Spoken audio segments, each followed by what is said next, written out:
ये आवाज क्लियर आ रही है आप लोगों को?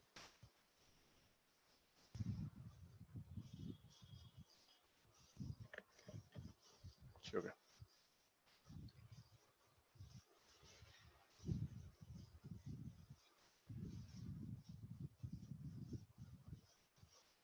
So up to last class हमने प्रॉपर्टीज ऑफ कंडक्टर स्टार्ट किया था।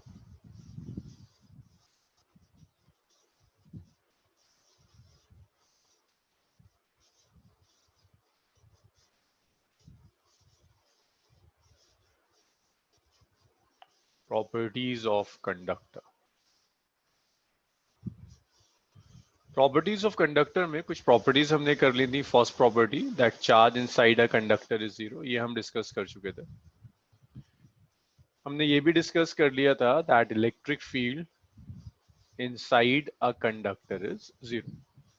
ये दो प्रॉपर्टीज डिस्कस हुई थी। और भी कुछ डिस्कस हुआ था थर्सडे वाली क्लास में?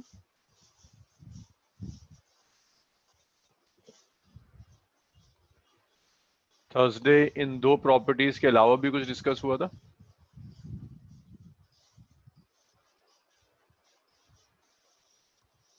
ओके।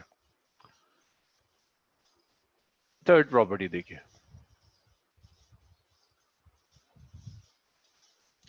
थर्ड प्रॉपर्टी कहती है कि इलेक्ट्रिक फील्ड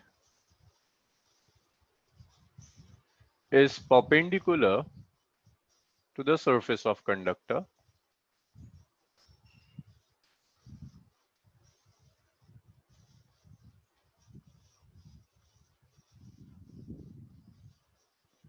तो अगर आपने कोई कंडक्टर ले लिया तो इलेक्ट्रिक फील्ड उस कंडक्टर की सरफेस के परपेंडिकुलर होगी। Its value is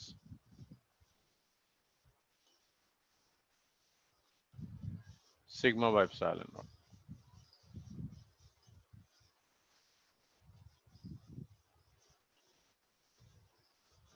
it's value is sigma by epsilon naught. तो इलेक्ट्रिक फील्ड कंडक्टर की सरफेस के परपेंडिकुलर होगी और इसकी value sigma by epsilon naught होती है। तो अगर आपको मैं किसी भी आर्बिट्ररी शेप और साइज का कंडक्टर दे दूं, जो भी आप चार्ज दोगे वो चार्ज कंडक्टर की सिर्फ और सिर्फ आउटर सरफेस पर जाएगा। जो इलेक्ट्रिक फील्ड होगी वो इस कंडक्टर की सरफेस के परपेंडिकुलर मिलेगी और इस इलेक्ट्रिक फील्ड की वैल्यू होगी इट्स सिग्मा बाय एप्सिलॉन। ये है that electric field is perpendicular to the surface of conductor, its value is sigma by epsilon. आप कहता है इसको प्रूव करो। तो देखो ये प्रूफ गॉस लॉ की एप्लीकेशन है। जिन लोगों ने गॉस लॉ नहीं किया हो सकता है उन्हें परेशानी है, सिर्फ इस एक प्रूफ में प्रॉब्लम आएगी आपको, इसके बाद आगे हो जाएगा आपसे। सो देखो इसको प्रूफ कैसे करते हैं। और जो लोग मेरे साथ गॉस लॉ कर चुके हैं, ये मैं आपको स्फेरिकल कंडक्टर के लिए प्रूफ करा भी चुका हूं कि स्फेरिकल कंडक्टर की सरफेस पर field sigma by epsilon naught होती है। मैंने एक रैंडम शेप का कंडक्टर ले लिया, चार्ज सिर्फ आउटर सरफेस पर होगा, charge density is sigma.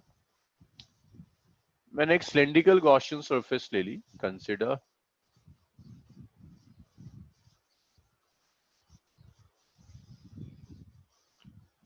a cylindrical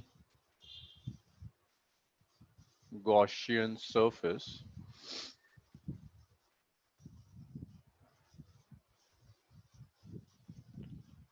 having area of ends delta s। तो आपने क्या किया, यहां पर एक सिलेंड्रिकल गॉसियन सरफेस कंसीडर कर ली। ये आपने एक सिलेंडर कंसीडर कर लिया।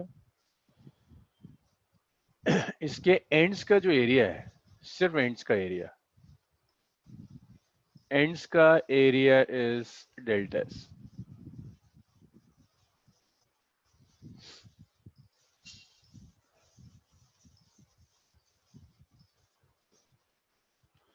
सो जो फ्लक्स होगा, पहला काम करना है आपको, फ्लक्स चाहिए थ्रू द सिलेंडर। जो लोग मेरे साथ गॉस लॉ कर चुके हैं, हमने गॉस लॉ से इलेक्ट्रिक फील्ड कैलकुलेट की थी। पहला स्टेप होता था फ्लक्स निकालो इलेक्ट्रिक फील्ड यूज करके। तो देखो ये कंडक्टर दिया है ये हमने सिलेंड्रिकल गॉसियन सरफेस ले ली। गॉसियन सरफेस के लिए एरिया वेक्टर परपेंडिकुलर होगा एन कैप। कंडक्टर के लिए इलेक्ट्रिक फील्ड भी परपेंडिकुलर होती है, that is E. E and n cap, they are acting in same direction.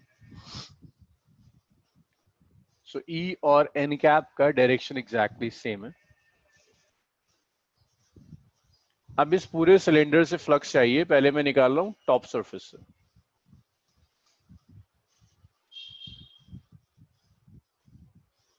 Flux through and 1, इसे मैं कहता हूं ये फर्स्ट एंड है. तो फर्स्ट एंड से जो फ्लक्स पास होगा दैट्स डेल्टा फाई.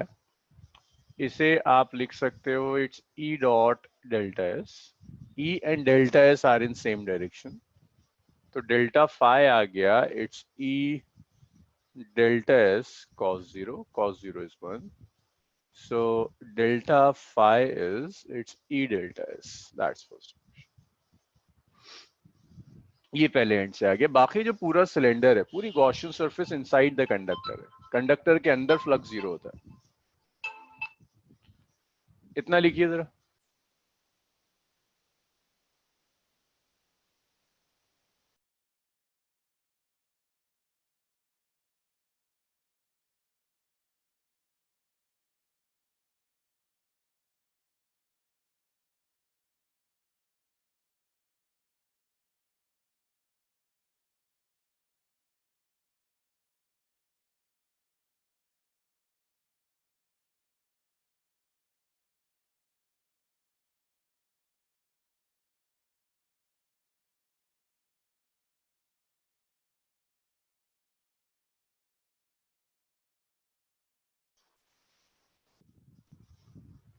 भाई इतना लिखो, फिर आगे करेंगे इसे. जिन लोगों ने गॉस लॉ नहीं किया वो ना परेशान हो. जब मैं आपको गॉस लॉ कराऊंगा तो ये डेरिवेशन दोबारा कराऊंगा. जिन लोगों ने गॉस लॉ कर लिया उनके नहीं समझ में आ रहा, वो जरूर परेशान हो.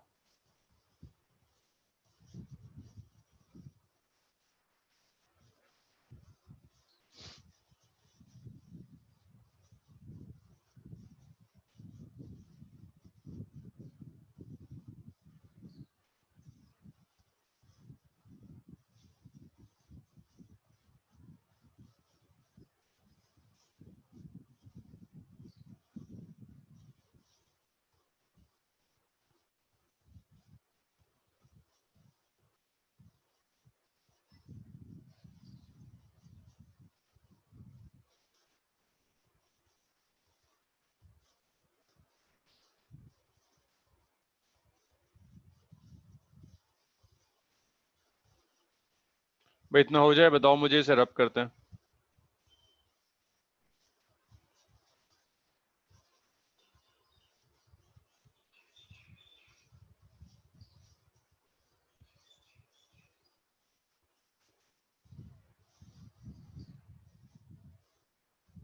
ओके.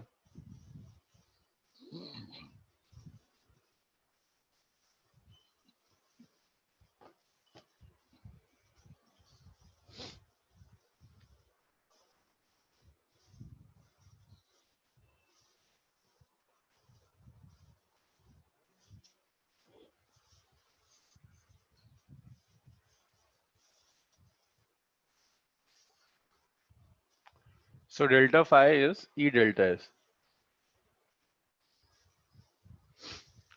अब इसके बाद बाकी जो देखो पूरा सिलेंडर है ना, ये पूरा का पूरा सिलेंडर इनसाइड द कंडक्टर है. Inside the conductor E inside zero होती है. जब इलेक्ट्रिक फील्ड इनसाइड जीरो है तो इनसाइड फ्लक्स भी जीरो होगा. So electric flux through rest of conductor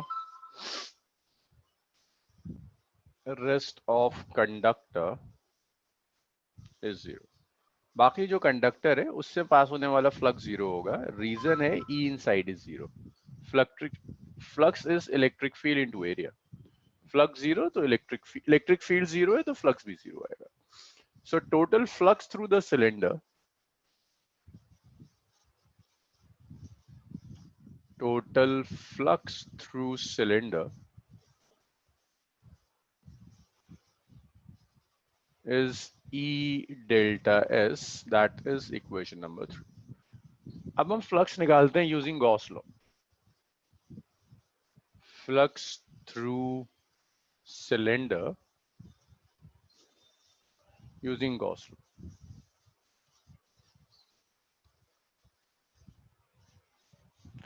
तो जब आप गॉस लॉ लोगे तो फ्लक्स को आप लिखोगे delta phi, which is delta q enclosed divided by epsilon. Delta Q enclose, देखो डेल्टा क्यू इनक्लोज का क्या मतलब है, सिलेंडर के अंदर जो चार्ज आ रहा होगा that is delta Q enclose. So delta Q enclose is charge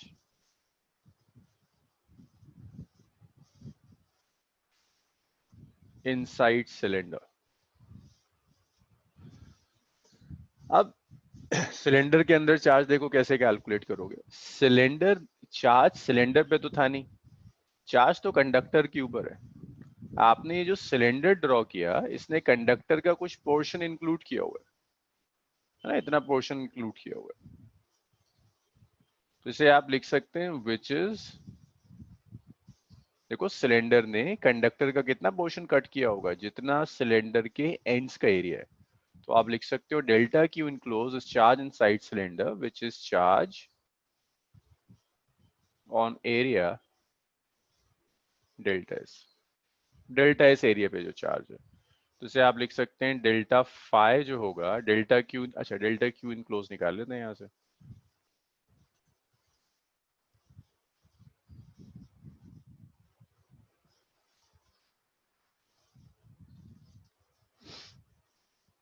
तो यहां से आप लिख सकते हैं सिग्मा जो होता है ना surface charge density that charge upon area, delta Q enclose divided by कितने एरिया पर है delta Q enclose, delta S पर, तो डेल्टा एस से डिवाइड कर दिया.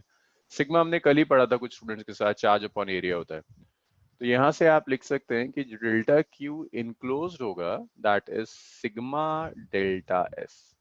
That is equation number 3. 2 और 3 से सेम, 3 को लेकर इसे 3 कह दो, इसे 4 कह दो, 4 को 3 में रख दीजिए, इसको उठाकर यहाँ रख दीजिए. जब 4 को आप 3 में रखेंगे तो डेल्टा 5 हो जाएगा, it's sigma delta S divided by epsilon not, that is equation number 5. 5 से और सेकंड से फ्लक्स तो सेम आ रहा है, देखो यहाँ भी आप सिलेंडर से फ्लक्स निकाल रहे हो, यहाँ भी आप सिलेंडर से फ्लक्स निकाल रहे हो, बस फर्क ये कि यहाँ इलेक्ट्रिक फील्ड की टर्म्स में निकाला है, यहाँ चार्ज की टर्म्स में निकाला है. इक्वेट कर दीजिए 2 एंड 5 को. तो जब आप इन्हें इक्वेट कर देंगे you will get E delta S is sigma delta S by epsilon not, delta S से डेल्टा एस गया. So your E is sigma by epsilon naught. So now on the surface of conductor जो electric field है, that electric field is sigma by epsilon naught. जिन लोगों ने Gauss law नहीं किया मुझे पता है उन्हें परेशानी आ रही होगी, आप परेशान ना हो, जब मैं गॉस लॉ कराऊंगा इस डेरिवेशन को दोबारा डिस्कस कर लेंगे. और जो लोग कर चुके हैं गॉस लॉ उन्हें इशू नहीं आना चाहिए. इतना लिखिए फिर आगे बढ़ेंगे.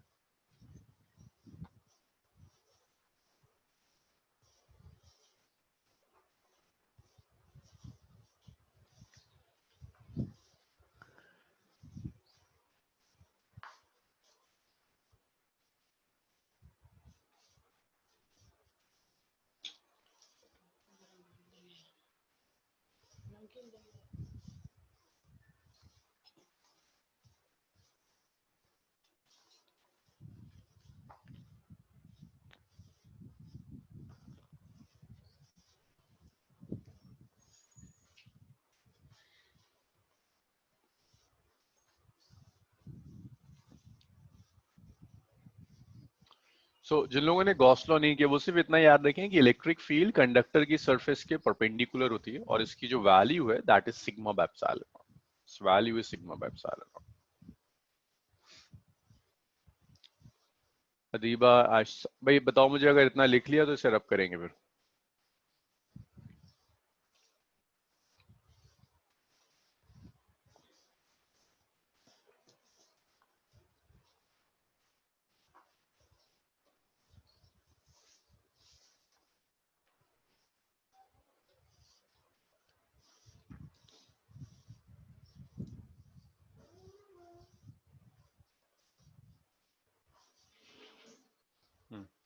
तो देखो ये तीन प्रॉपर्टीज हो गई कंडक्टर्स की। पहला, electric field inside a conductor is zero, charge inside a conductor is zero. Next है इलेक्ट्रिक फील्ड कंडक्टर की सरफेस के परपेंडिकुलर है, और इसकी जो वैल्यू है परपेंडिकुलर होकर, that is sigma by epsilon naught. तो यहां तक हमने डिस्कस कर लिया। नेक्स्ट देखो, इसके बाद जो नेक्स्ट प्रॉपर्टी है कंडक्टर की,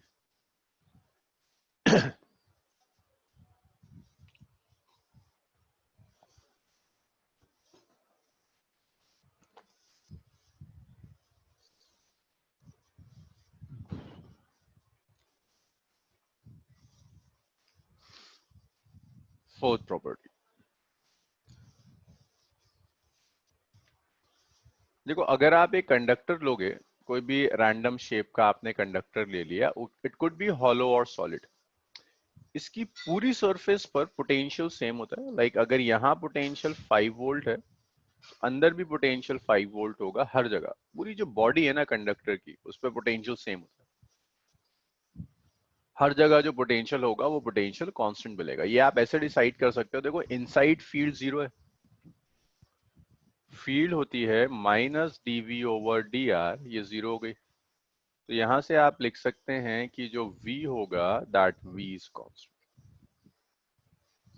ई जीरो होने का मतलब है v constant. Through out the body of conductor potential constant होगा। इलेक्ट्रिक पोटेंशियल इज कांस्टेंट, या इसको यहां लिखते हैं, electric potential is constant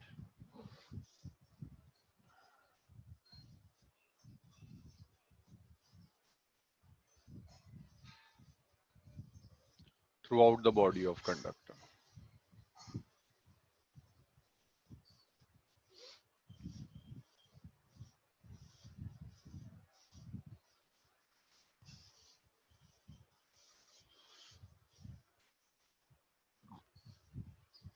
It has same value on surface.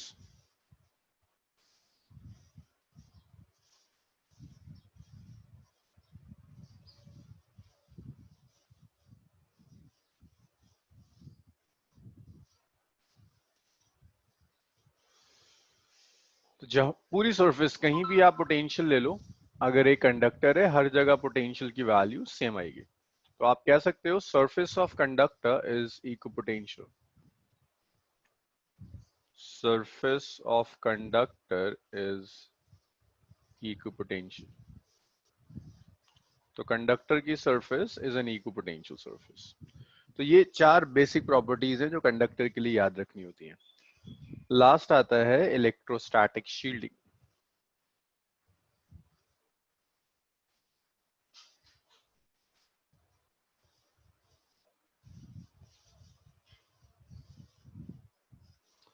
देखिए शील्डिंग का मतलब है, अगर मैं आपको एक कंडक्टर दे दूं, मैं इसमें कुछ फील्ड अप्लाई करूं, मैं इसे कुछ चार्ज दूं, जो भी चार्ज जो भी फील्ड हम कंडक्टर को देंगे, वो सारा चार्ज सारी फील्ड कंडक्टर की सिर्फ आउटर सरफेस तक कन्फाइंड रहती है।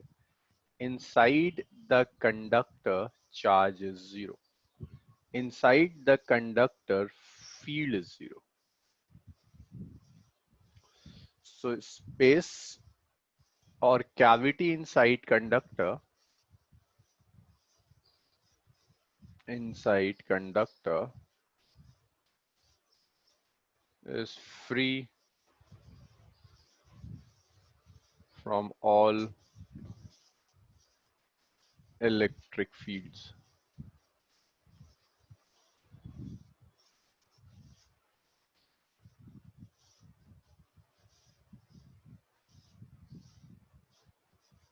And charge, आप कुछ भी कर दो, बाहर आप कुछ भी रखिए, इनसाइड फील्ड जीरो होगी, चार्ज जीरो होगा। इनफैक्ट अगर आप कुछ ऐसा कर दो, ये एनसीईआरटी के फर्स्ट चैप्टर में एक क्वेश्चन दिया है कंडक्टर पर, वो कहता है आर्बिटरी शेप का कंडक्टर है, सॉलिड कंडक्टर है, इट्स अ सॉलिड कंडक्टर। कहता है सॉलिड कंडक्टर में एक कैविटी कर दी, ये पूरा सॉलिड है, सॉलिड पीस था, बीच में से कुछ होल कर दिया आपने अंदर कंडक्टर के, और इस कैविटी में एक चार्ज रख दिया plus Q. charge q is placed inside cavity. अब देखो यहाँ तो प्रॉब्लम है, कंडक्टर है, इनसाइड तो चार्ज आ गया। आपको मुझे एक्सप्लेन कर सकता है कंडक्टर क्या करेगा ऐसा कि चार्ज जीरो हो जाए? इनसाइड तो चार्ज आ गया, कंडक्टर कुछ तो ऐसा करेगा कि चार्ज जीरो हो जाए। क्या करेगा कंडक्टर?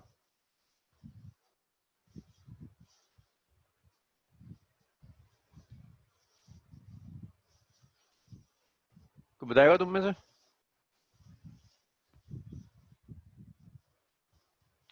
कंडक्टर में एक कैविटी करी और उस कैविटी में एक चार्ज उठा के रख दिया, और आपको प्रॉपर्टी पता है that net charge inside a conductor हमेशा जीरो होना चाहिए। तो यहाँ ऐसा क्या होगा कि चार्ज जीरो हो जाए?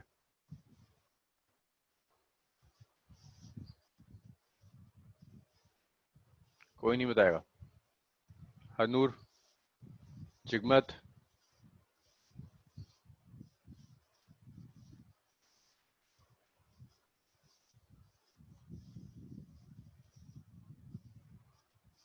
हाँ देखो आयशा का आंसर सही है। ये पॉजिटिव है ना तो इस पॉजिटिव की वजह से क्या होगा, कंडक्टर की इनर सरफेस पर, इस सरफेस पर एक नेगेटिव चार्ज इंड्यूस हो जाएगा, कंडक्टर की बाहर की सरफेस पर एक प्लस क्यू चार्ज इंड्यूस हो जाएगा। अगर आपने यहाँ प्लस क्यू रख दिया तो इनर सरफेस पर माइनस क्यू इंड्यूस होगा, आउटर सरफेस पर प्लस क्यू इंड्यूस होगा, सारा चार्ज बाहर आ गया। देखो इनसाइड अब भी नेट चार्ज कितना है, जीरो। तो अगर आपने एक चार्ज रख दिया ना inside cavity, then it will induce to outer surface.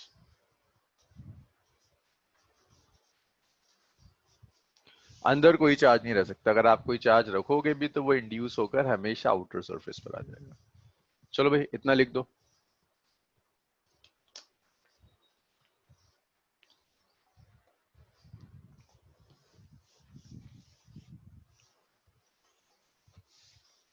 ये एनसीईआरटी की प्रॉब्लम है चैप्टर नंबर 1 में।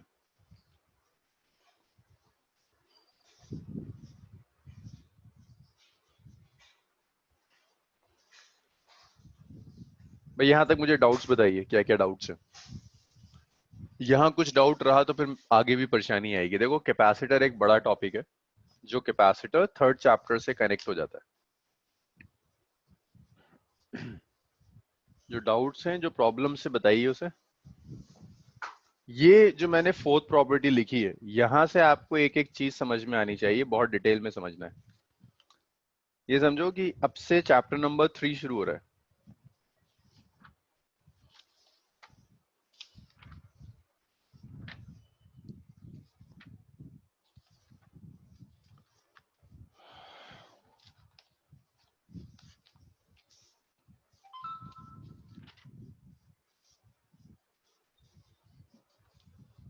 भाई क्लियर है सबका ये?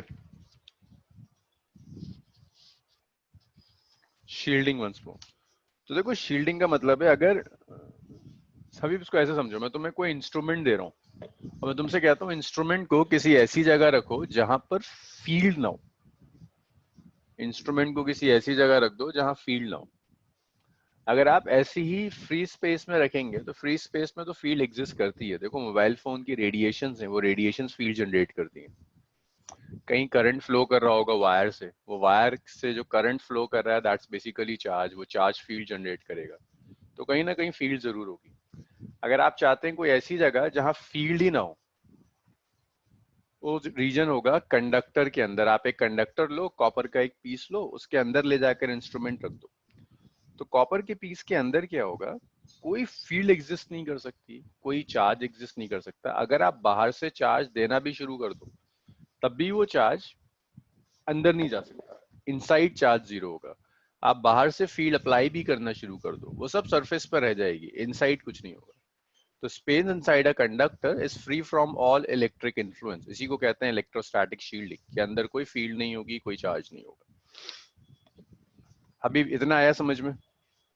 सिंपल शील्डिंग का मतलब यही है कि इनसाइड चार्ज नहीं है, फील्ड नहीं है। अब ये मैंने बताया था कि एक क्वेश्चन दिया हुआ है एनसीईआरटी में फर्स्ट चैप्टर में, कि उसने आपको एक कंडक्टर दिया है सॉलिड, उसके अंदर एक कैविटी कर देता है, कहता है उस कैविटी में चार्ज क्यों रख दिया। अब बताओ क्या होगा इसके साथ। तो कंडक्टर के अंदर तो नेट चार्ज हर हाल में जीरो होना चाहिए, तो ये प्लस क्यू का क्या करेगा, इनर वॉल पर एक माइनस क्यू चार्ज इंड्यूस करा लेगा और उसके बाहर वाले पर प्लस क्यू चला जाएगा, तो net charge inside the conductor zero जाएगा। प्लस क्यू यहाँ पर एक माइनस क्यू इंड्यूस करा लेगा, नेट इनसाइड कितना आ गया, जीरो, सारा का सारा चार्ज आपको आउटर सरफेस पर मिलेगा। सो क्यू इनसाइड भी अगर आप यहाँ भी देखोगे, it's Q minus Q is zero. और डाउट्स बताओ, रेशम, जिगमत, हबीब, रेहान, माज, प्रांजल, समीन।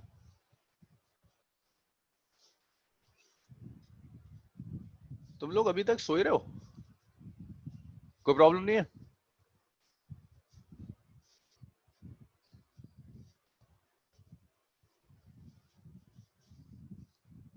चलो जी, कोई प्रॉब्लम नहीं है, न्यूमेरिकल करके दिखाओ मुझे। रब कर रहा हूं मैं से।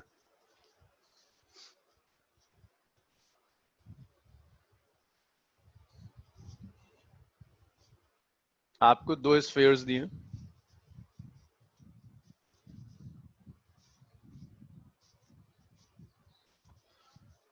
इसका रेडियस ए, इसका रेडियस बी, यहां चार्ज दिया Q और यहां चार्ज दिया 2Q। कैलकुलेट चार्ज डेंसिटी, इसे मैं कह रहा हूं स्फीयर 1, इसे मैं कह रहा हूं sphere 2। Charge density of outer surface of sphere 1 and sphere 2। Sphere 1 और स्फीयर 2 की आउटर सरफेस की चार्ज डेंसिटी कैलकुलेट करके दिखाओ मुझे, चार्ज डेंसिटी क्या होगी।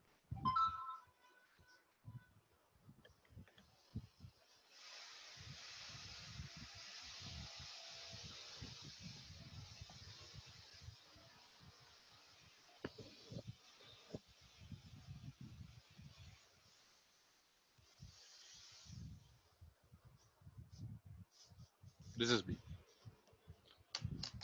चलो भाई आंसर्स बताओ, कोई डाउट नहीं था, कोई प्रॉब्लम नहीं थी, तो आंसर्स आने चाहिए।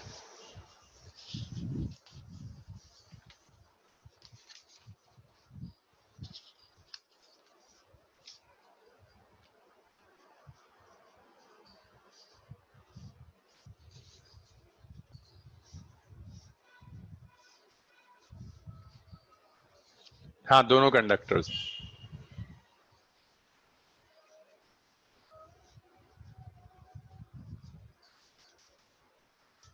दोनों स्फीयर्स कंडक्टिंग है। बताइए जरा मुझे क्या आएगा।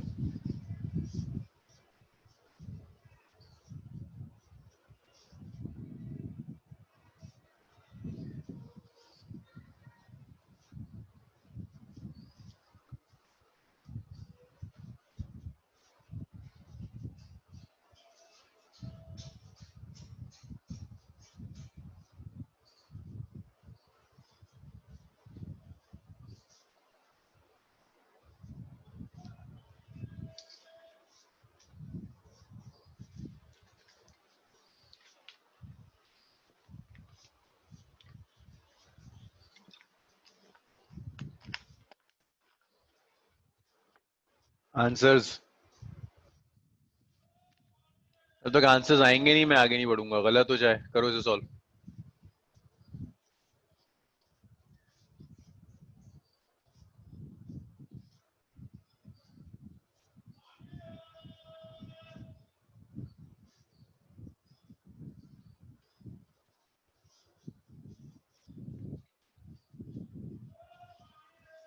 Charge density mean surface charge density sigma, charge upon area. अरे आया किसी का आंसर? रेहान, हमाद, हबीब का आया आंसर, शिबा, रेशम,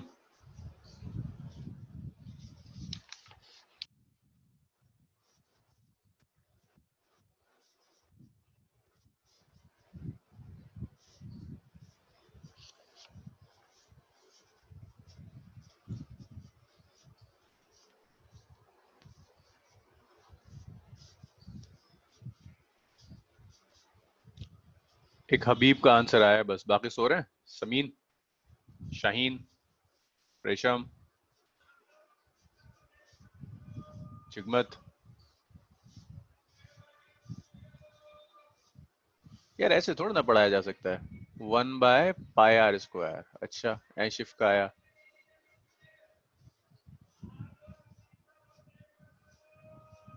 आयशा आंसर बताओ।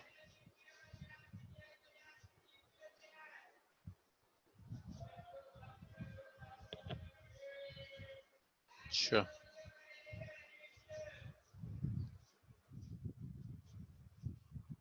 अच्छा। शाइन, चार्ज डेंसिटी चाहिए, फील्ड नहीं।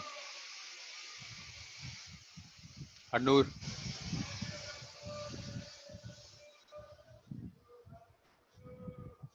मतलब कैसे सोचते हो तुम लोग, इतने घंटों से तुम सुन रहे हो एक चीज।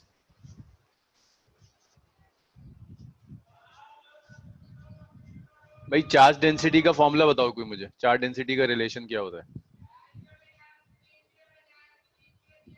छोड़ो वो न्यूमेरिकल, तो किसी एक का सही था शायद, एक का भी नहीं था। मुझे चार्ज डेंसिटी का फॉर्मूला बताओ, चार्ज डेंसिटी कैलकुलेट कैसे करते हैं।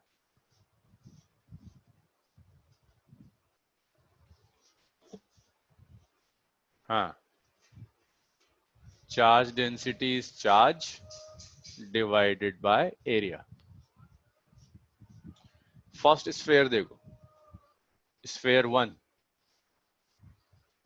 भाई आयशा, स्फेयर वन पे चार्ज कितना है? क्यू। एरिया कितना है? आयशा, फर्स्ट स्फेयर का एरिया।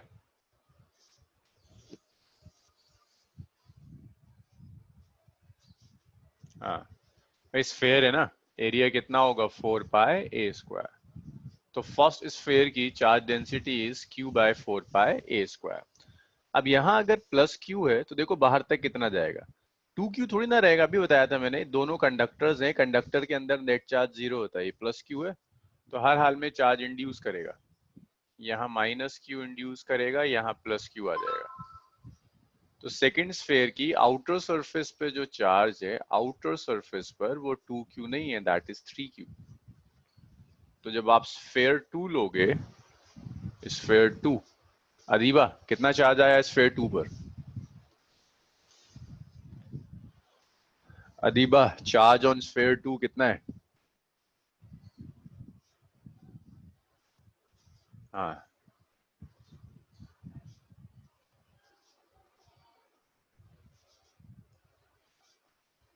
अदीबा तुम हो क्लास में?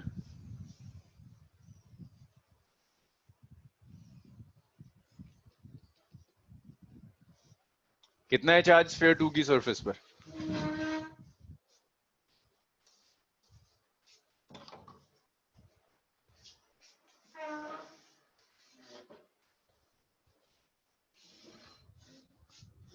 अदीबा जीरो कैसे आ जाएगा, जरा ढंग से देखो, तुम लोग सो रहे होते हो क्या? ये देखो जरा, सरफेस पर एक 2Q था, एक Q था, टोटल कितना आ गया? 3Q। जीरो कहां से आ गया? हाँ जी, जीरो कैसे आया? ये तो बताया कि पहले 2Q था, माइनस क्यू से प्लस क्यू बाहर चला गया, तो सरफेस पर कितना आया? 3Q। 3Q। अदीबा एरिया बताओ, आउटर स्फीयर का एरिया क्या होगा? Adiba, area of outer sphere.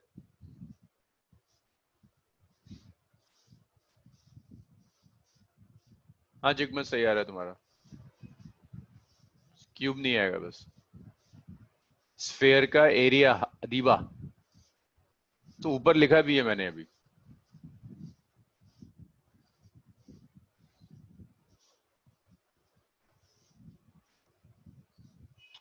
अरे यार, स्फेयर का एरिया होता है 4πr²।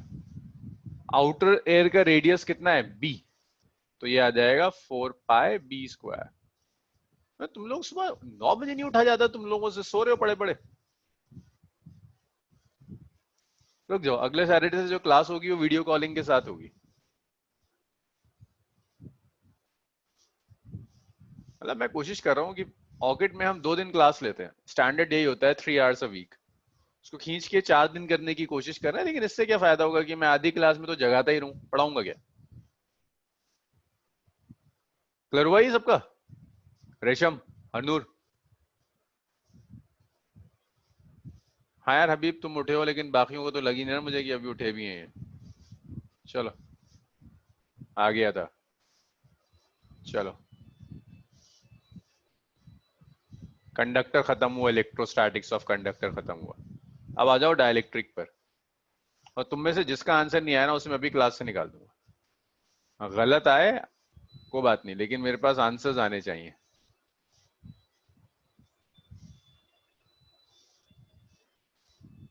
3Q समझा दूं? ओके।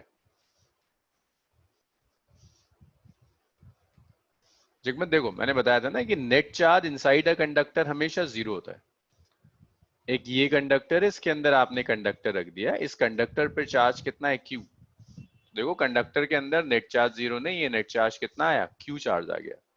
तो यहाँ तो चार्ज जीरो होगा ही नहीं। अगर यहाँ Q है तो इंडक्शन सिखाया था थोड़ी देर पहले कि Q की वजह से इनर सरफेस पर माइनस Q इंड्यूस होगा, आउटर सरफेस पर प्लस Q इंड्यूस होगा। 2Q ऑलरेडी था, टोटल चार्ज कितना आ गया? 2Q plus Q is 3Q। Jigmat अब आया? 3Q कैसे आया?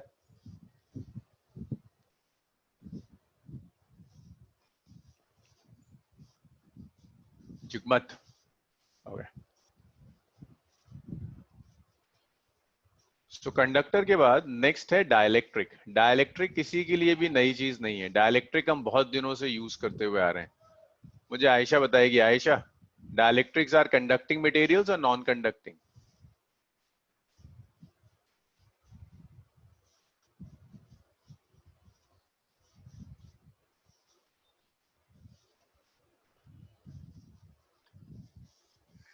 Ayesha Khanam, dielectrics are conducting और non conducting material?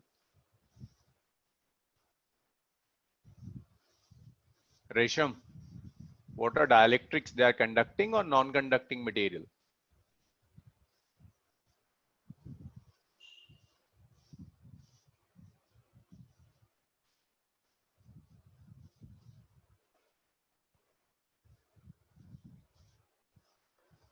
Non conducting material, yes.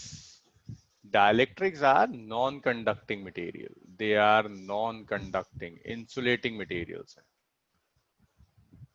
But इनमें और इंसुलेटर्स में थोड़ा सा फर्क होता है। फर्क ये होता है, नॉन कंडक्टिंग है, कंडक्ट नहीं कर सकते। मतलब ऐसा नहीं हो सकता है कि डाइलेक्ट्रिक से चार्ज फ्लो कर दे।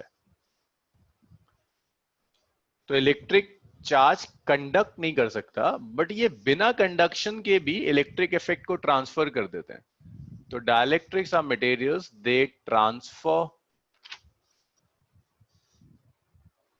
Electric effect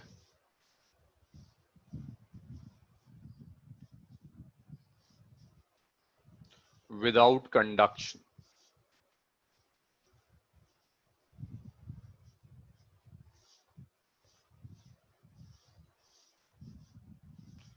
through induction. ये इलेक्ट्रिक इफेक्ट को कंडक्ट तो नहीं कर सकता, लेकिन इंडक्शन के थ्रू ट्रांसफर जरूर कर देता है। डाइलेक्ट्रिक्स के एग्जांपल्स देखो, एयर इज अ डाइलेक्ट्रिक।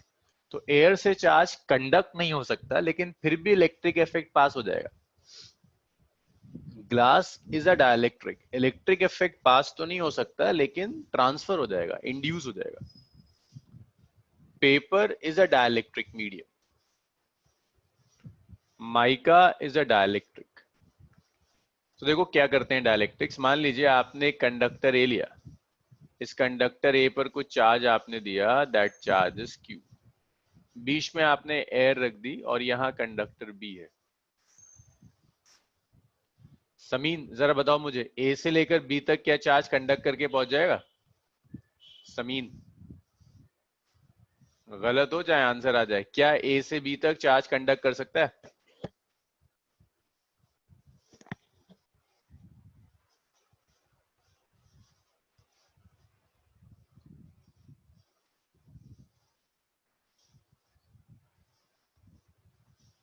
क्यों कंडक्ट नहीं करेगा समीन?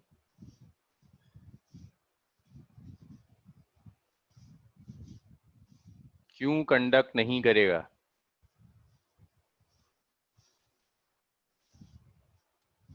कंडक्शन पूछ रहा हूँ रेशम, कंडक्शन कंडक्शन। क्या ए से बी तक चार्ज कंडक्ट कर सकता है?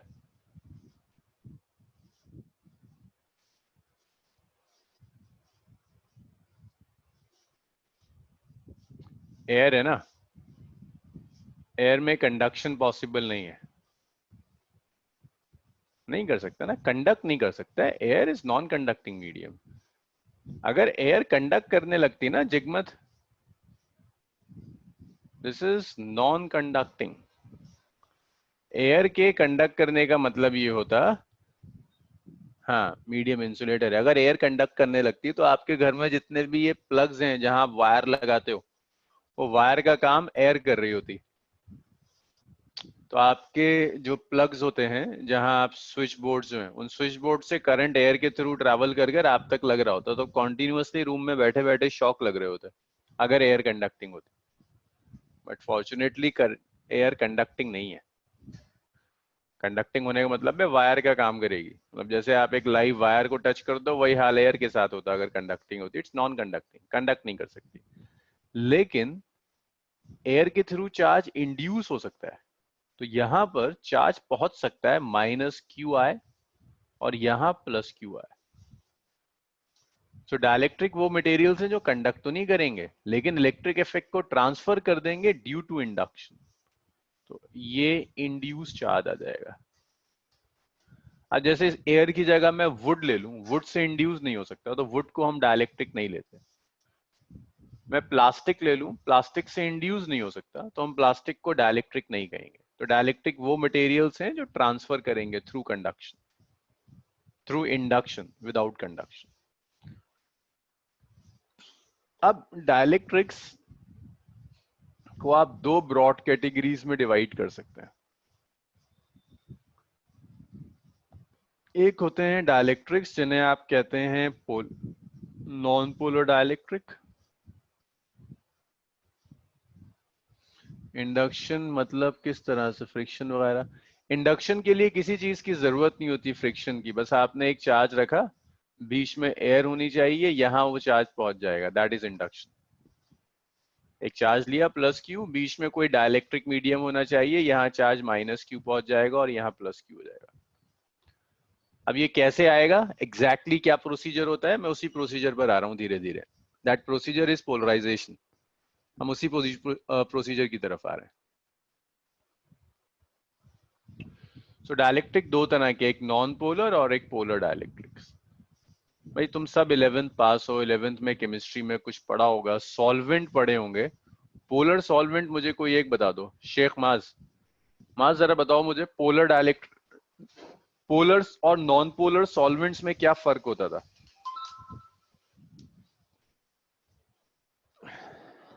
माज।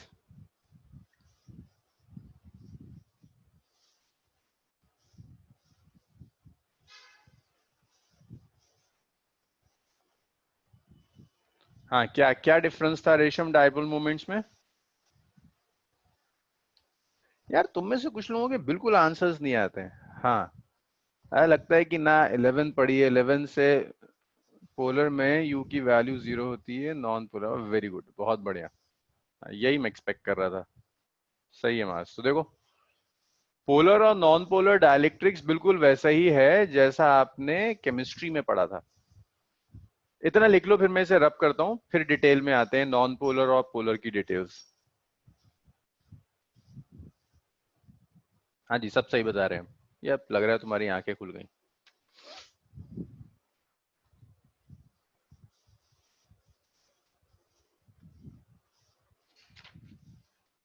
इतना लिख डालो।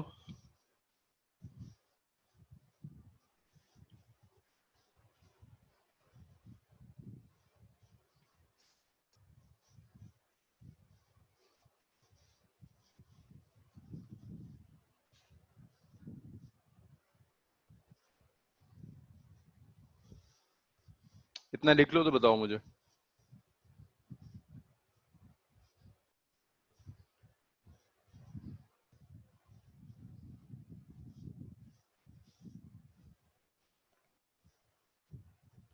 Done, okay.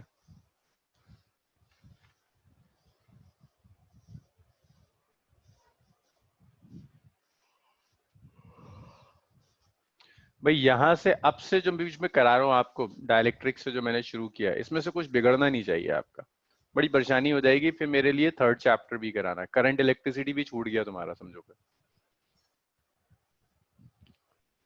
अच्छा, इसके बाद आप समझिए पहले नॉन पोलर डायलेक्ट्रिक्स। ये कुछ लोगों ने बिल्कुल सही आंसर दिया था नॉन पोलर डायलेक्ट्रिक का। नॉन पोलर डायलेक्ट्रिक्स वो डायलेक्ट्रिक्स हैं जिसमें centre of positive and centre of negative charge coincide कर जाता है। Centre of positive and centre of negative के लिए in non polar dielectrics centre, हाँ, एब्सेंट होता है। Centre of positive and negative charge coincide. अब ये सेंटर ऑफ पॉजिटिव और नेगेटिव, कई लोगों का दिमाग घूम रहा होगा कि सेंटर ऑफ पॉजिटिव और नेगेटिव क्या चीज आ गई। ये तुम्हारे लिए नई चीज नहीं होनी चाहिए, सबने केमिस्ट्री में पढ़ा होता है NaCl, Na plus positive charge, chloride पर negative charge, so that centre of positive charge, this is centre of negative charge, जो अलग अलग है। NaCl में अलग अलग होता है। हाँ दानिश, नेक्स्ट वीक से नई बैचेस शुरू हो रही है, उसमें आपको सारा बैकअप मिल जाएगा, आपसे कहा तो था। नेक्स्ट वीक से स्टार्ट हो रहा है HCl। आज तो कोशिश करो, नेक्स्ट वीक से हम नई बैच स्टार्ट करें, उसमें मिल जाएगा आपको सब। HCl देखो, HCl में भी पॉजिटिव और नेगेटिव चार्ज, ये सेंटर ऑफ पॉजिटिव चार्ज, ये centre of negative charge. So non polar dielectrics में centre of positive and centre of negative charge coincide करता है। तो अगर सेंटर ऑफ पॉजिटिव और centre of negative charge coincide कर जाए तो इसका जो डाइपोल मूवमेंट होगा, डाइपोल मूवमेंट P इज 0। हाँ भाई, हबीब सही कह रहा है कि जीरो हो जाएगा, डाइपोल मूवमेंट जीरो हो जाएगा नॉन पोलर डाइलेक्ट्रिक्स के अंदर। तो नॉन पोलर डाइलेक्ट्रिक्स में dipole movement is zero no.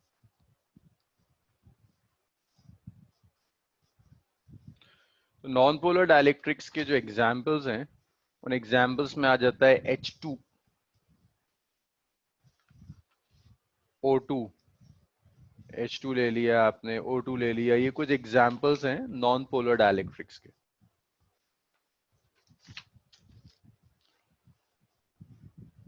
So non polar dielectric centre of positive and centre of negative charge coincide कर जाएगा, नेट डाइपोल मूवमेंट जीरो होगा।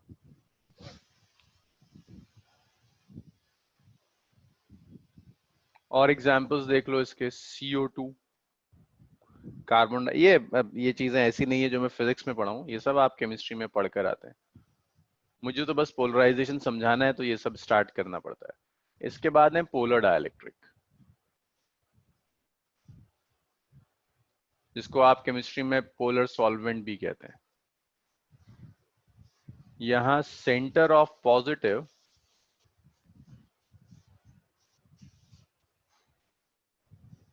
Charge does not coincide with center of negative charge.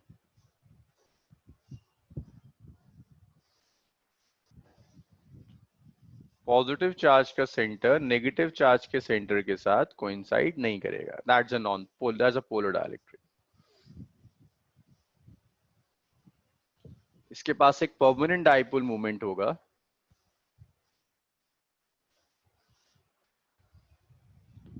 they have permanent dipole moment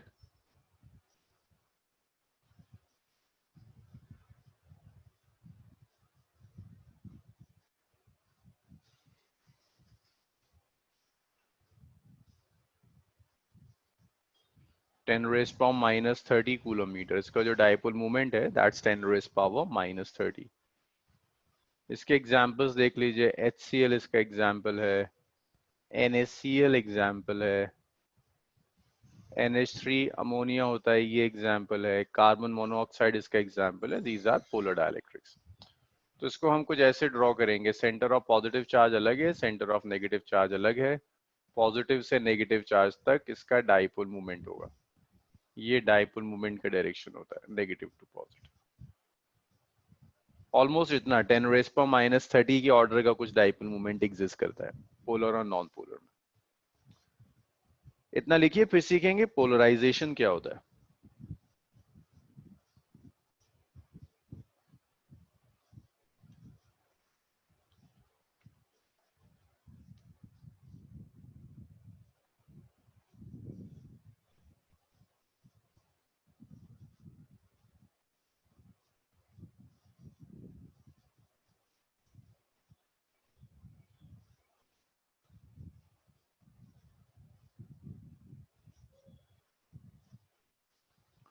इतना हो जाए बताइए, इसे रब कर दें, फिर देखते हैं पोलराइजेशन क्या चीज है।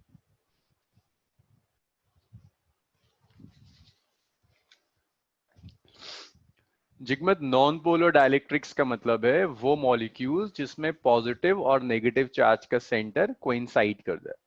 पॉजिटिव और नेगेटिव चार्ज के सेंटर्स के एग्जांपल्स हैं जैसे NaCl, सोडियम पर पॉजिटिव चार्ज होता है, क्लोराइड पर नेगेटिव होता है, ये दो सेंटर्स हैं। अगर ये सेंटर्स कोइंसाइड कर जाएं तो इसे कहते हैं नॉन पोलर डाइलेक्ट्रिक, जिसका एग्जांपल H2 हो जाएगा, O2 हो जाएगा, CO2 हो जाएगा। पोलर डाइलेक्ट्रिक्स वो डाइलेक्ट्रिक्स हैं जहां सेंटर ऑफ पॉजिटिव और नेगेटिव चार्ज कोइंसाइड नहीं करता, पॉजिटिव अलग होगा, नेगेटिव अलग होगा। इनके पास एक परमानेंट डाइपोल मोमेंट होता है 10⁻⁻30 कूलम मीटर का। तो यहाँ पॉजिटिव और नेगेटिव अलग अलग है ना, अगर पॉजिटिव नेगेटिव अलग हो जाए तो इसी सिस्टम को कहते हैं कि सिस्टम आपका डाइपोल है। डाइपोल का मतलब ही ये है कि जितना पॉजिटिव उतना नेगेटिव। डाइपोल मोमेंट का डायरेक्शन होगा नेगेटिव से लेकर पॉजिटिव तक हो जाता है। हाँ जी जिगमत, हुआ आप क्लियर? रब कर दूं सब?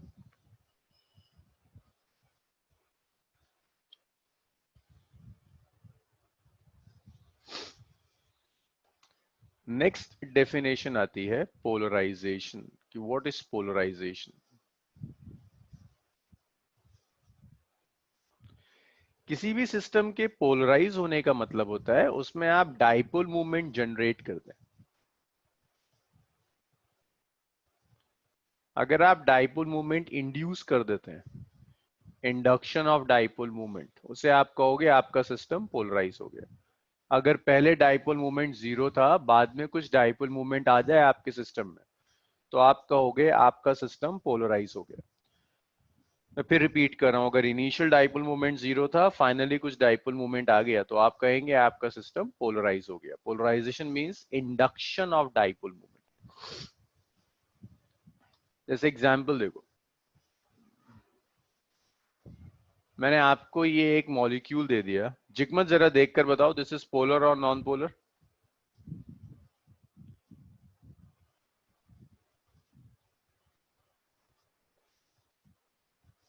जिगमत, इट्स पोलर और नॉन पोलर मॉलिक्यूल?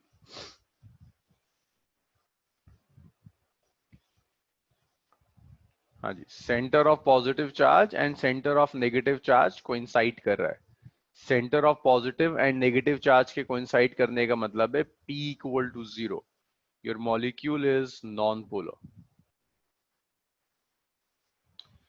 सो अगर आप एक, अरे पॉजिटिव नेगेटिव कोइंसाइड कर गया ना, तो it's a non polar molecule, dipole moment zero होगा। अब अगर इस मॉलिक्यूल में आप फील्ड अप्लाई कर दो, आपने एक एक्सटर्नल फील्ड अप्लाई कर दी, ई नॉट आपने फील्ड अप्लाई कर दी, तो अब देखिए क्या होगा, ये फील्ड पॉजिटिव चार्ज पर फोर्स अप्लाई करेगी फील्ड की डायरेक्शन में।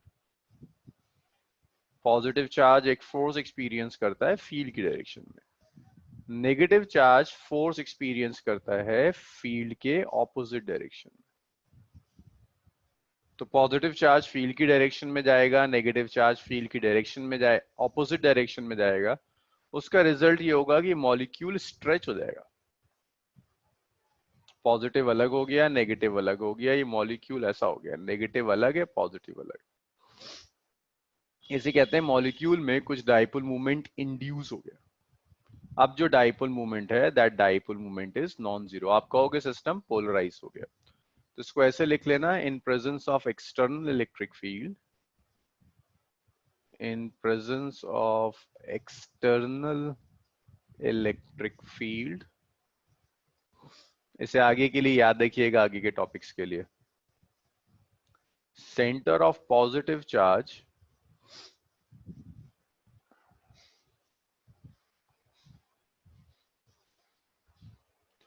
displace in direction of field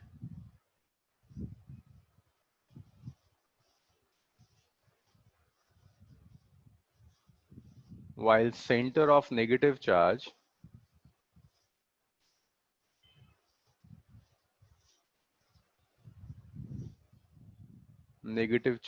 displace in opposite direction.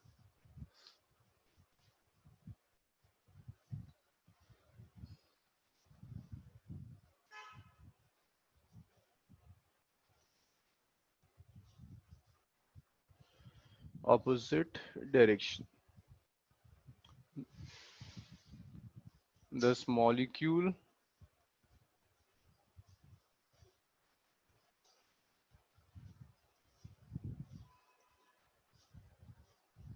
gets net dipole moment.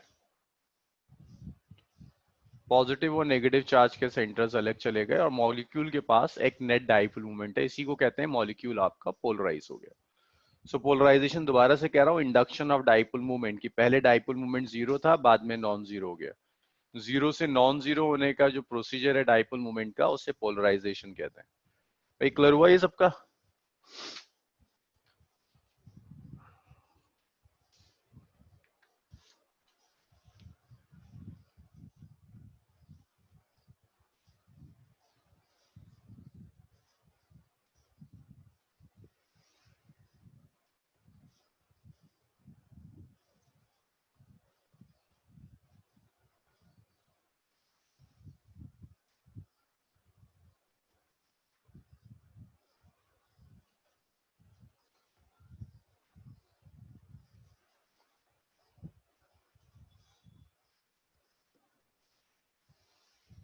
इतना हो जाए बताओ मुझे, इसे रब करते हैं फिर और डिटेल देखेंगे इसमें।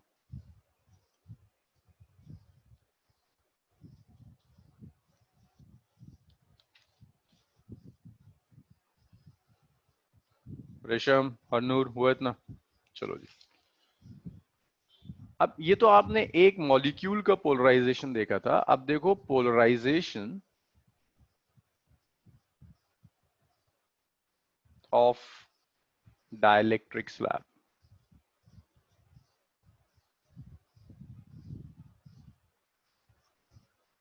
Non polar dielectric slab.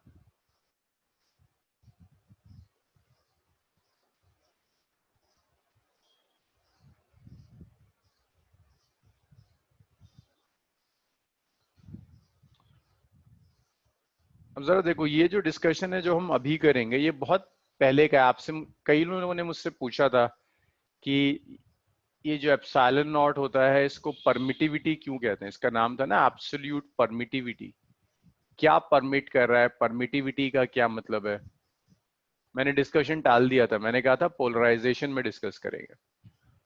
हमने ये भी देखा था कि अगर आप कोई मीडियम ले लो तो फोर्स मीडियम में डिक्रीज हो जाती है, इट्स एयर बाय के।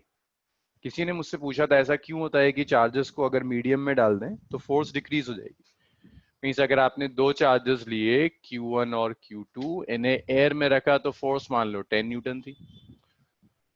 आपने इन्हें वाटर में डाल दिया तो फोर्स 10 से डिक्रीज होकर मान लो 2 न्यूटन रह गई। कि जब आप मीडियम चेंज करेंगे तो फोर्स डिक्रीज हो जाएगी। क्यों होता है ऐसा? ऐसा क्या मैकेनिज्म होता है कि मीडियम में फोर्स डिक्रीज हो जाती है? That mechanism is polarisation. और ढंग से समझिएगा, जितने कंसेप्चुअल क्वेश्चंस नहीं मिल रहे थे, के आंसर्स नहीं मिल रहे थे, कोई पूछ रहा था इंडक्शन में ऐसा क्या होता है कि चार्ज दूसरे एंड तक आ जाता है, वहां भी यही पोलराइजेशन रिस्पॉन्सिबल है सबके लिए। तो आपके पास देखिए एक नॉन पोलर स्लैब है।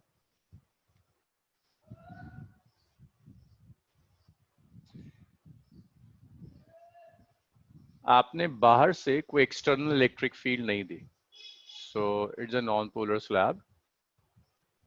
और अभी हम डिस्कस कर रहे हैं in absence of external electric field, in absence of external electric field.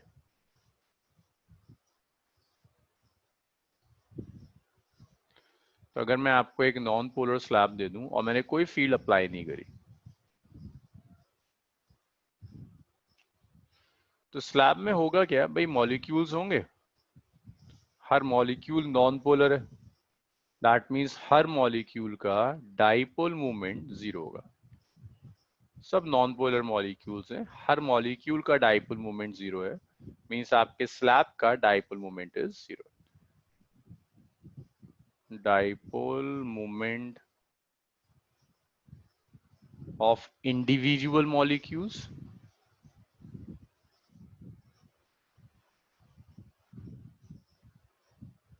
and hence slab is zero। तो हर इंडिविजुअल मॉलिक्यूल और स्लैब का जो डाइपोल मोमेंट होगा, that dipole moment is zero, जब आपने कोई फील्ड अप्लाई नहीं करी। लेकिन जब आप फील्ड अप्लाई करोगे, तो लास्ट सेक्शन में मैंने सिखाया था कि जैसे ही आप फील्ड अप्लाई करेंगे, तो फील्ड अप्लाई करने के लिए आपने क्या किया, दो शीट्स रख दिया। फील्ड अप्लाई करने के लिए आपने यहां दो शीट्स रख दी, एक पॉजिटिवली चार्ज शीट रख दी, एक नेगेटिवली चार्ज शीट रख दी। आपने दो शीट्स रख दी हैं।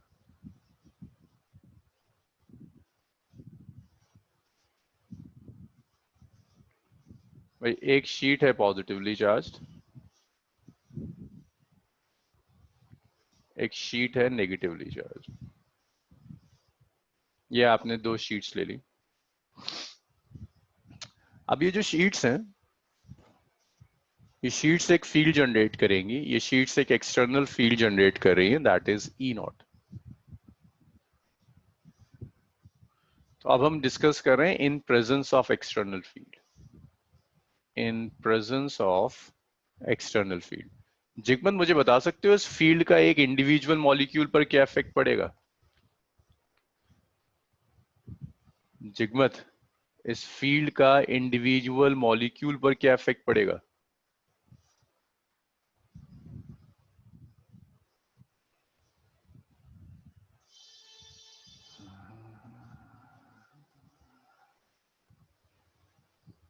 हाँ, अब P नॉन जीरो हो जाएगा। ये फील्ड क्या करेगी, जैसे मैंने लास्ट सेक्शन में डिस्कस किया था कि पॉजिटिव चार्ज को फील्ड की डायरेक्शन में, नेगेटिव को फील्ड की ऑपोजिट डायरेक्शन में, तो ये फील्ड हर मॉलिक्यूल को पोलराइज कर देगी। नेगेटिव अलग हो जाएगा, पॉजिटिव अलग हो जाएगा। मॉलिक्यूल्स में नेगेटिव अलग चला जाएगा, पॉजिटिव अलग चला जाएगा। तो फील्ड की वजह से ये मॉलिक्यूल्स पोलराइज होना शुरू हो जाएंगे। हाँ, तो ये कौन पोलराइज कर रहा है? External field.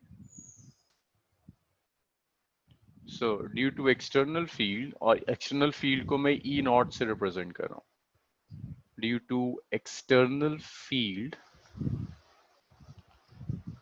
Each molecule gets polarised. हर मॉलिक्यूल पोलराइज हो जाएगा। और देखो, हर मॉलिक्यूल का डाइपोल मोमेंट फील्ड की डायरेक्शन में, हर मॉलिक्यूल के लिए डाइपोल मोमेंट का डायरेक्शन यही है। So in the presence of external field, हर मॉलिक्यूल पोलराइज होगा in the direction of field. आपको सारे आंसर्स मिल जाएंगे जो आज तक मैं पोलराइजेशन कह के टालता रहा था। Gets polarised in direction of field. तो हर मॉलिक्यूल फील्ड की डायरेक्शन में पोलराइज होना शुरू हो जाएगा। अब जब मॉलिक्यूल्स पोलराइज हो जाएंगे, तो देखो मैं यहाँ एक रेक्टेंगल ड्रॉ कर रहा हूँ। इस रेक्टेंगल में जितने भी चार्जेस होंगे ना, ये देखो, ये वाला जो पोर्शन है, ये जो चार्जेस होंगे, ये सब एक दूसरे को कैंसिल कर देंगे, पॉजिटिव नेगेटिव न्यूट्रलाइज कर देगा। बट ये नेगेटिव पॉजिटिव नहीं करेगा। तो यहाँ होगा क्या कि ये जो आपका स्लैब है,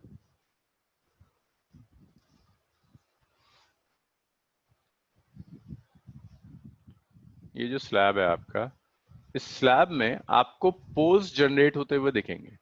एक तरफ पॉजिटिव और एक तरफ नेगेटिव पोल जनरेट होता हुआ दिखेगा।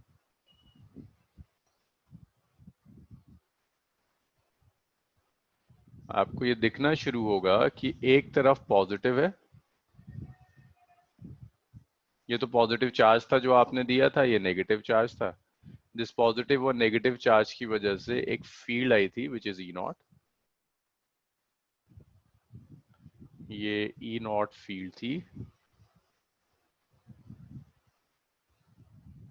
This field is E not. This field is E not.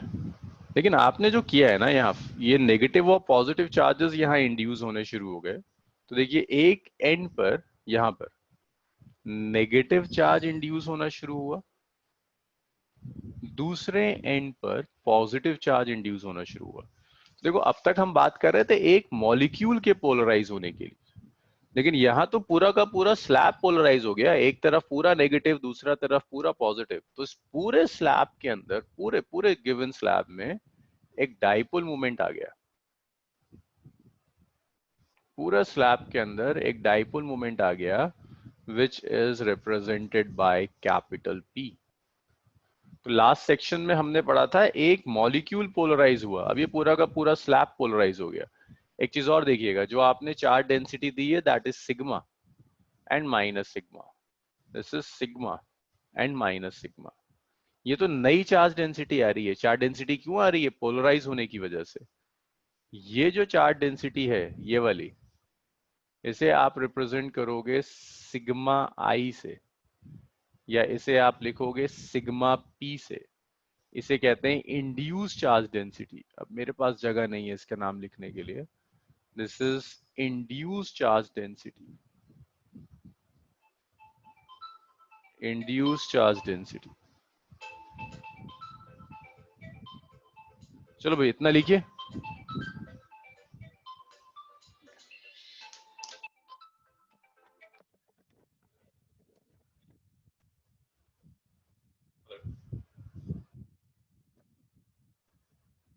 जी बताइए।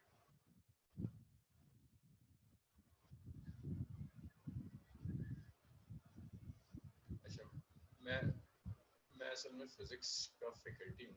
आपके पास मैसेज आया होगा ऑफिस से, मतलब उस पर नंबर होगा जिनसे मैसेज आया था।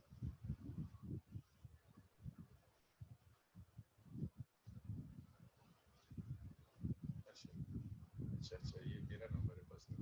तो जी जी, अच्छा वो मेरा नंबर डाल दिया होगा।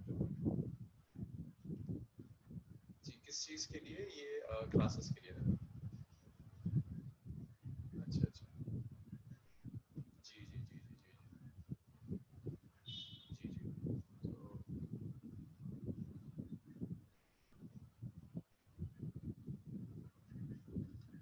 जी सारी क्लासेस ऑनलाइन हो, क्योंकि अभी तो कुछ खुल ही नहीं रहा, तो हालात तो आपको पता ही है। जी जी जी जी, पूरा online.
Positive go towards negatively charge field. हाँ, इस रेशम ऐसी तो होगा ना, जब पोलराइज होगा, पोलराइज होने में क्या होता है? पॉजिटिव चार्ज फील्ड की डायरेक्शन में फोर्स एक्सपीरियंस करता है, नेगेटिव चार्ज ऑपोजिट डायरेक्शन में जाता है। अगर ये था और मैं यहाँ फील्ड अप्लाई कर दूं, तो पॉजिटिव चार्ज फोर्स एक्सपीरियंस करेगा फील्ड की डायरेक्शन में, नेगेटिव ऑपोजिट डायरेक्शन में। तो फील्ड की डायरेक्शन में पॉजिटिव जाएगा, नेगेटिव ऑपोजिट डायरेक्शन में जाएगा। अभी अभी आता हूँ चार्ज डेंसिटी पर।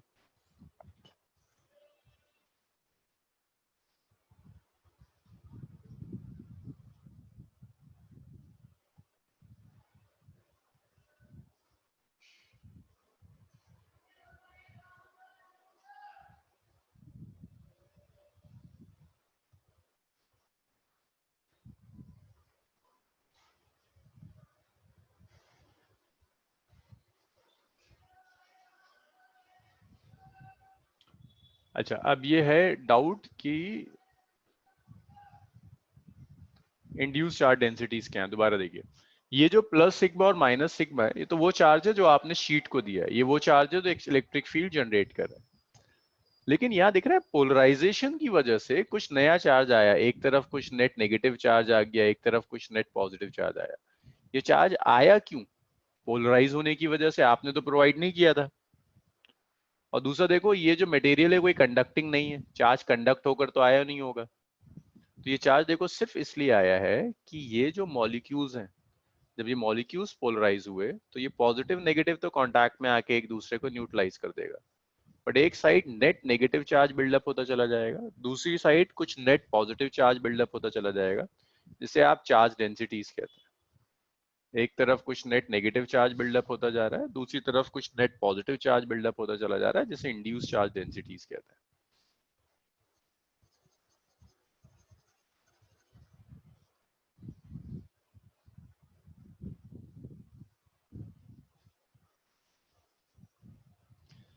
जिसे इंड्यूस चार्ज डेंसिटीज कहते हैं।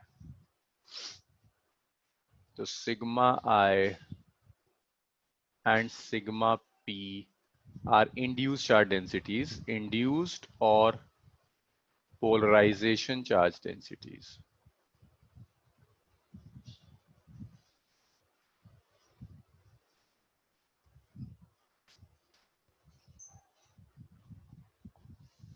तो ये इंड्यूस चार्ज डेंसिटी है या पोलराइजेशन चार्ज डेंसिटी है, सिग्मा आई और सिग्मा पी। ये नई चार्ज डेंसिटीज हैं जो पोलराइज होने की वजह से, सिस्टम के पोलराइज होने की वजह से आई, minus sigma I and plus sigma I. इसे सिग्मा पी भी लिख सकते हैं जब पोलराइजेशन चार्ज डेंसिटी कहेंगे। भाई यहां तक बताओ मुझे, यहां तक क्लियर है अगर, तो फिर मैं आगे बढ़ू, इसमें और बहुत कुछ है और डिटेल्ड कंसेप्चुअल डिस्कशन है। यहाँ से न्यूमेरिकल्स नहीं आते लेकिन कंसेप्चुअल चीजें आएंगी। भाई यहां तक का डिस्कशन क्लियर है सबका? हनूर, रेशम, हबीब, जिगमत, आयशा?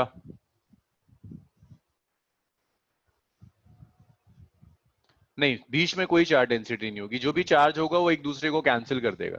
देखो बीच वाले सारे चार्जेस एक दूसरे को कैंसिल कर देंगे, बीच में नहीं होगा। अब यहां से एक चीज और ऐड हो जाती है, ये कॉम्प्लिकेटेड डिस्कशन है। देखो एक चीज, एक कहानी और शुरू हो जाएगी। ये पॉजिटिव और नेगेटिव चार्ज भी तो अपनी फील्ड जनरेट करेगा। ये जो पॉजिटिव और नेगेटिव इंड्यूस चार्ज है, ये चार्ज भी तो अपनी फील्ड जनरेट करना शुरू करेगा। इसे मैं कह देता हूं पोलराइजिंग फील्ड। सो ये जो ईपी आ गया, EP is polarising field.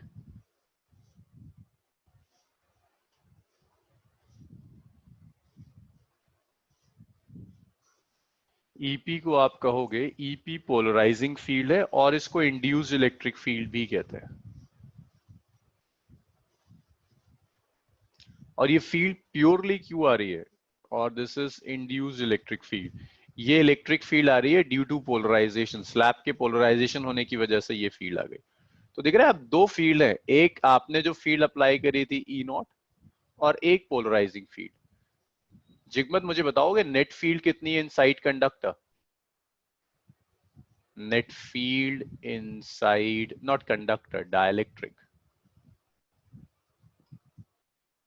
Zero क्यों होगी यार? अबे तुम कुछ भी अज्यूम कर लेते हो। नेट फील्ड होगी ई नॉट माइनस ईपी, दो फील्ड्स हैं ऑपोजिट डायरेक्शन में। नेट तो जीरो तब आएगी जब दोनों इक्वल हो जाए। ईपी कभी भी ई नॉट की इक्वल नहीं होता डाइलेक्ट्रिक के लिए, ईपी ई नॉट से कम होता है। तो net field E naught minus EP हो गया। इसका मतलब net field inside dielectric decreases. So देखो इस डाइलेक्ट्रिक ने, ये मुझे कौन बताएगा, रेशम, क्या इस डाइलेक्ट्रिक ने अपने थ्रू टोटल फील्ड पास होने दी? फील्ड जो मैंने अप्लाई करी थी यहां से, दैट वाज ई नॉट, क्या डाइलेक्ट्रिक के थ्रू टोटल फील्ड पास हो रही है रेशम? दैट कितनी फील्ड पास हो रही है? ई नॉट माइनस ईपी। तो डाइलेक्ट्रिक अपने थ्रू कितनी फील्ड को परमिट कर रहा है, कितनी फील्ड परमिट कर रहा है, ई नॉट माइनस ईपी। ईपी किस पे डिपेंड करेगा, पोलराइजेशन पर। जितना ज्यादा पोलराइजेशन होगा उतना ज्यादा ईपी होगा और उतनी कम फील्ड होती चली जाएगी।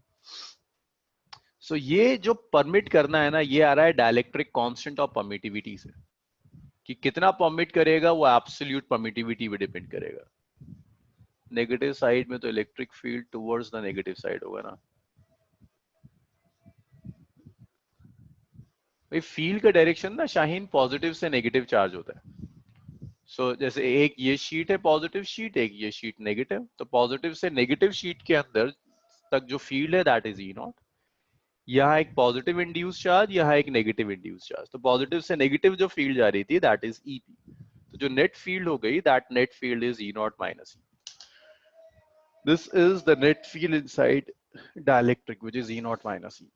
सो वो जो परमिटिविटी थी ना, एब्सोल्यूट परमिटिविटी, अब सुनो ये परमिटिविटी क्या कंट्रोल करता है। परमिटिविटी कंट्रोल करता है इसको। जितनी ज्यादा मीडियम की परमिटिविटी होगी उस मीडियम में उतनी ज्यादा पोलराइजिंग फील्ड होगी। जितनी ज्यादा पोलराइजिंग फील्ड है नेट फील्ड उतनी ही कम आएगी। ये वो नेट इफेक्ट है जो कंडक्टर अपने थ्रू पास होने दे रहा है। तो कंडक्टर अपने थ्रू कितना इफेक्ट पास होने देगा दैट डिपेंड्स अपॉन पोलराइजेशन, जो एब्सोल्यूट परमिटिविटी कंट्रोल कर रहा है। तो जो शायद पहली क्लास कूलम्स लॉ में मैंने लिखा होगा, एब्सोल्यूट परमिटिविटी पोलराइजेशन को डिफाइन करता है। पोलराइजेशन को कैसे कंट्रोल कर रहा है, जितना ज्यादा पोलराइजेशन होगा उतनी कम फील्ड पास होगी, उतनी ही कम फील्ड को ये परमिट कर पाएगा। फील्ड डिक्रीज होने का मतलब है फोर्स डिक्रीज हो जाएगी। यहां तक बताइए, क्लियर है?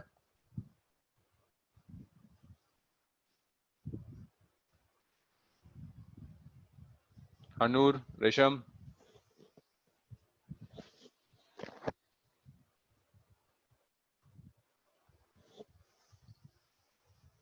आयशा, शिबा, स्वालिया,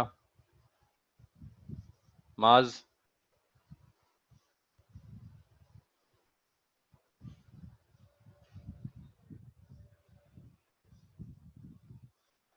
ईपी के बाद से। ओके, तो देखो ईपी तो पोलराइजिंग फील्ड आ गई, यहां तक तो समझ में आ गई। अब अभी देखो नेट फील्ड कितनी है। जो डाइलेक्ट्रिक स्लैब है इसके अंदर दो फील्ड्स एग्जिस्ट कर रही हैं।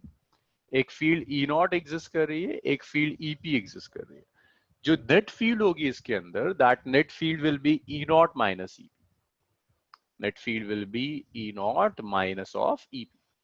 दो फील्ड्स ऑपोजिट डायरेक्शन में है, तो inside the dielectric net field decrease हो गई।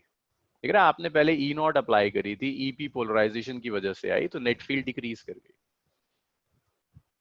इसी को हम परमिटिविटी से कनेक्ट करते हैं। जितना ज्यादा परमिटिविटी होगी उतनी ज्यादा पोलराइजिंग फील्ड होगी, उतनी ही कम नेट फील्ड पास हो पाएगी। सो परमिटिविटी कंट्रोल करती है कितनी फील्ड पास हो रही है डाइलेक्ट्रिक में से। हबीब, अब हुआ कुछ क्लियर?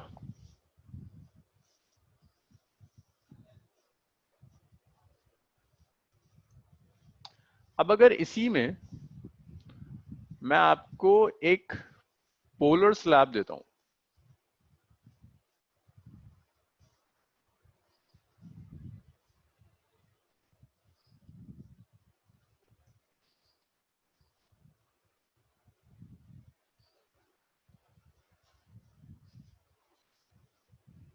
अगर एक्सटर्नल फील्ड में मैं एक पोलर स्लैब रख दूं, उस पोलर स्लैब का पोलराइजेशन देखना है, polarisation of a polar slab in external field. तो मैंने क्या किया, पहले लिया in absence of field, in absence of external field.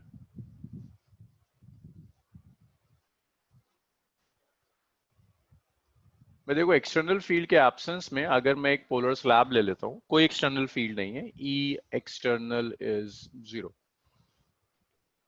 Her molecule polar है ना, तो हर मॉलिक्यूल का कुछ डाइपोल मोमेंट होगा। अगर आपने एक पोलर स्लैब ले लिया तो हर मॉलिक्यूल का कुछ ना कुछ डाइपोल मोमेंट होगा।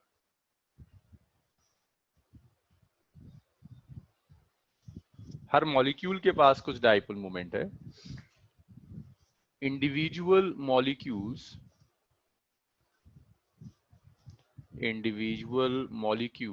Have net non-zero dipole moment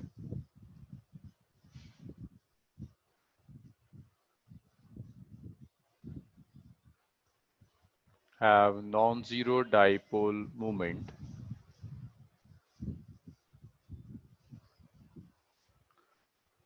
but total dipole moment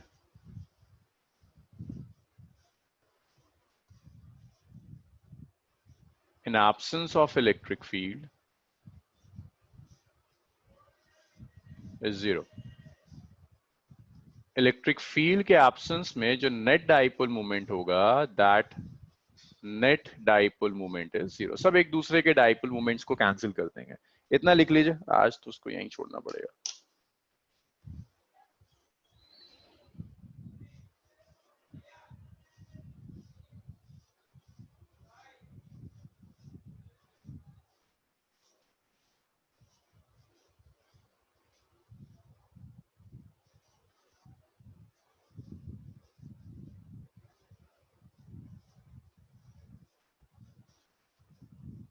इतना हो गया, बताइए मुझे. आज इसको यहीं छोड़ना होगा.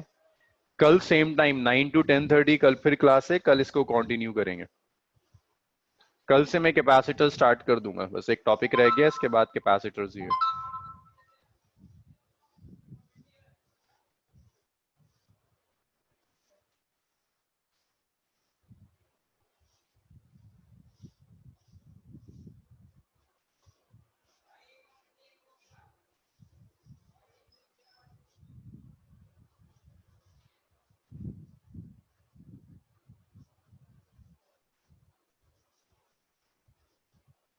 चलिए कल सेम टाइम मिलते हैं, इसको आगे कंटिन्यू करेंगे. चलो भाई, ओके, आज बस इतना ही.